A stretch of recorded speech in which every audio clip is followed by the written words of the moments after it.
дээр гэдэг юм дотроо юм будаатай. Энэ зориултын дээр болохоор юм бэ. Энэ дээр дотроо будаатай гоё үнэртэй. Ийм нүдэн дээрээ тавьдаг юм дээр үү. Энийг таад маа зүгээр бас алчуураар ингээ оруулж болно. За энэ байхгүй ч байж болно л доо. Тэгэхдээ за ингээд тавиад амардаг. Бид нар йогийнхоо дараа амрах байрлалыг заавал хийдэг. Яагаад тэр амрах байрлалыг хийж гэнэ вэ гэхээр йогоосоо авсан тэр йогийн тасгалч нь биднэрт ямар нэг үр дүнтэй үр нөлөө өгөх гээд байгаа штэ. Тэр үр нөлөөг бидээ бүрэн шингээж авахын тулд амрах байрлалыг хийдэг. Тэр амрах байрлалыг хийхдээ бид нэр нүдээ ингээд нэг орчныг гэрэлтэй орчноос ингээд тусгаарлаж өгдөг. Бид нар нүдээ ансан ч гэсэн ингээд нэг гэрэлтэй тэгээд гэрэл нь байгаад байдаг штэ. Юм тавьчвал ингээд гой тас харанхуй болоод юу чгүй болчихно. Тэгээд эн чинь тодорхой жинтэй учраас нүдэн дээр массаж болж өгдөг байхгүй. Хамгийн их ядардаг эргэтэн бол нүд штэ бас.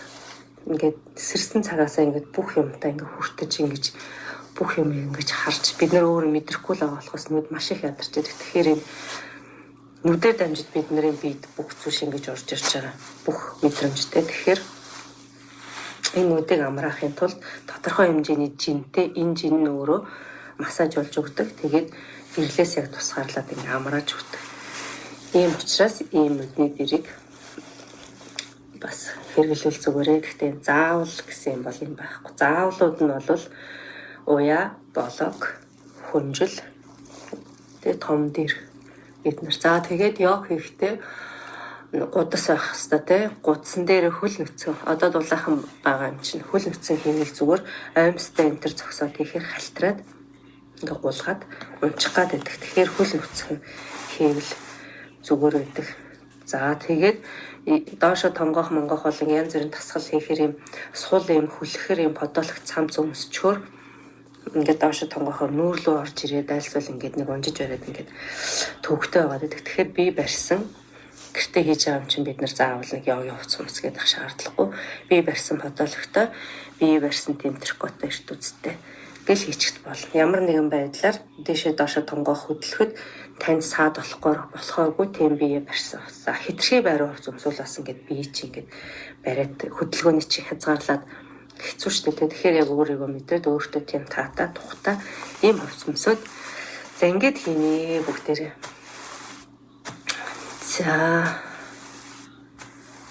За үрчивлээ. За эдгээрийг хамгийн түрүүнд бэлдэнэ. Туслах хэрэгслүүд. За юм байна.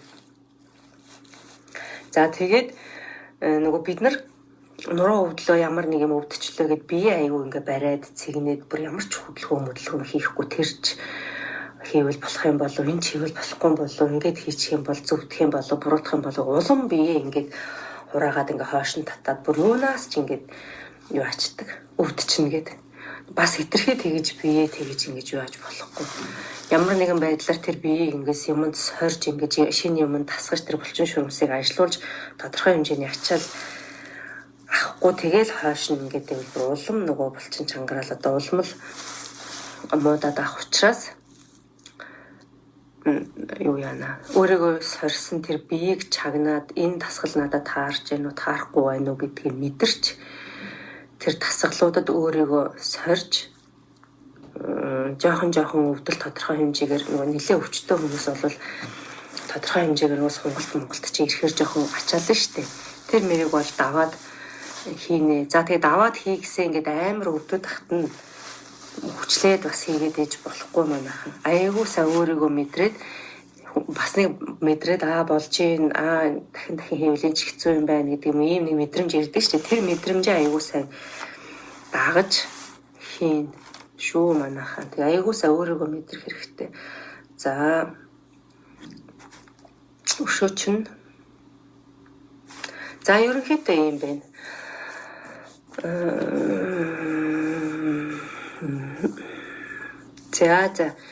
За юм байна. За ингээд багш нь ингээд лайва зогсоо хадгалчихна. Бус хүмүүс маань хож үзнэ.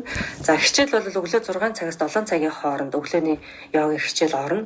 Тэгээд 6-аас 7 цагийн хооронд ороод яг л 1 цаг яг 6 цагтаа эхэлнэ. Яг 7 цагтаа дуусна. Илүү гарахгүй, дутуу гарахгүй. Яг 1 цагийн турш. Тэгээд тэр хичээл маань хадгалагдчихна.